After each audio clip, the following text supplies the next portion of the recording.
नमस्कार दोस्तों, स्वागत है टेक फैक्ट चंदन में। मैं चंदन। दोस्तों यहाँ मैं आप लोग के सामने काफ़ी एक इंटरेस्टिंग फैक्ट शेयर करने जा रहा हूँ। जैसे कि आप सब जानते होंगे जितनी भी टेलीकॉम इंडस्ट्री कंपनी होती है, जैसे कि जियो हो गया, वोडाफोन हो गया, एयरटेल हो गया, यदि आप इनके प्लान्स पे केयर करें तो इनकी प्लान्स आती है सिर्फ 28 दिनों की। लेकिन यदि आप 5-6 साल पहले ध्यान दें तो उस टाइम आती थी इनकी प्लान्स 30 दिनों की, लेकिन इस टाइम आती है सिर्फ 28 दिनों की। तो अरे यहाँ मैं आज आप लोग के सामने फैक्ट बताऊँगा क्यों कंपनियाँ की प्लान 28 दिनों की होती है। तो चलिए वीडियो स्टार्ट करते हैं, वीडियो टाइम वेस्ट किए।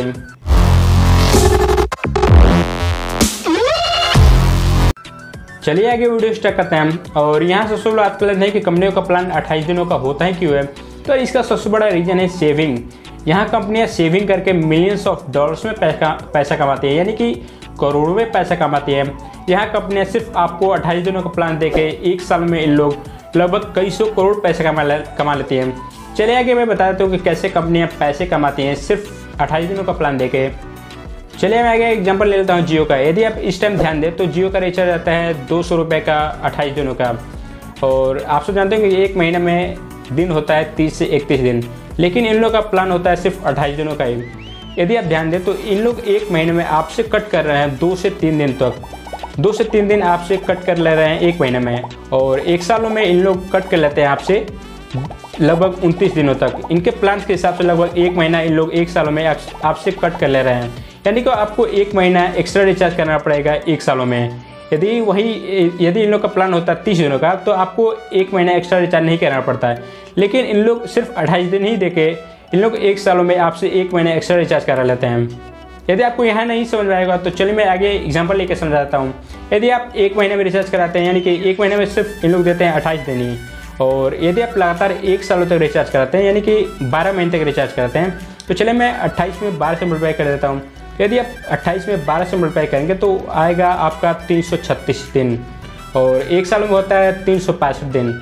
यदि आप 365 में 336 माइनस करेंगे तो आएगा 29 दिन एक्स्ट्रा, यानी कि 29 दिन इन लोग कट कर ले रहे हैं एक सालों में, यानी कि आपको 29 दिन एक्स्ट्रा रिचार्ज करना पड़ेगा एक सालों में। यदि इन लोग का प्लान होता है 30 दिनों का तो आपको एक सालों में वही 30 दिन एक्स्ट्रा रिचार्ज नहीं करना पड़ता है, लेकिन इन लोग का प्लान 28 दिनों का आता है, तो ऐसे में आपको एक महीना एक्स्ट्रा रिचार्ज करना पड़ेगा एक सालों में।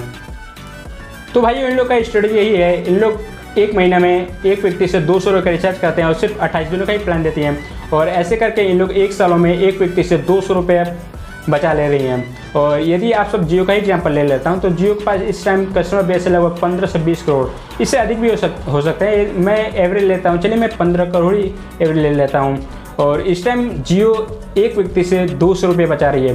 तो आप सब समझ सकते हैं कि जियो के पास 15 करोड़, यदि मैं एवरेज 15 करोड़ ही ले लेता हूँ तो 15 करोड़ लोगों से यदि 15 करोड़ में आप 200 मल्टीप्लाई करते हैं तो 15 करोड़ में 200 से यदि आप मल्टीप्लाई करेंगे तो 3000 करोड़ रुपये आ जाएगा।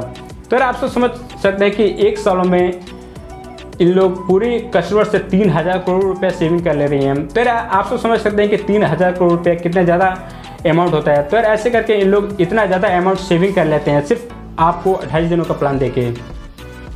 तो भाई इसी को बोलते हैं बिजनेस। यहाँ कंपनियाँ एक व्यक्ति से कुछ रुपए सेविंग करके एक सालों में अपने पूरे कस्टमर से कई हज़ार करोड़ रुपये सेविंग कर लेते हैं। जैसे कि मैं आपको जियो को बताया हूँ, यहाँ जियो एक व्यक्ति से एक सालों में 200 रुपये सेविंग करती है और लगभग पूरे कस्टमर से 3000 करोड़ रुपये। सर यही सब स्ट्रेटजी होती है बड़ी बड़ी कंपनियों का। और यहाँ एक और भी सबसे बड़ा रीज़न है, वो है महंगाई। यहाँ कंपनियाँ अपने प्राइस को न बढ़ाकर अपनी क्वांटिटी को कम कर देती है। सपोज मैं एग्जांपल लेता हूँ पार्ले जी की। यदि आप 2 रुपये का पार्ले जी आज से ठीक 8-9 साल पहले खरीदते होंगे तो उसकी जो उस टाइम क्वांटिटी थी, यानी कि उस टाइम जो वेट थी काफ़ी ज़्यादा थी।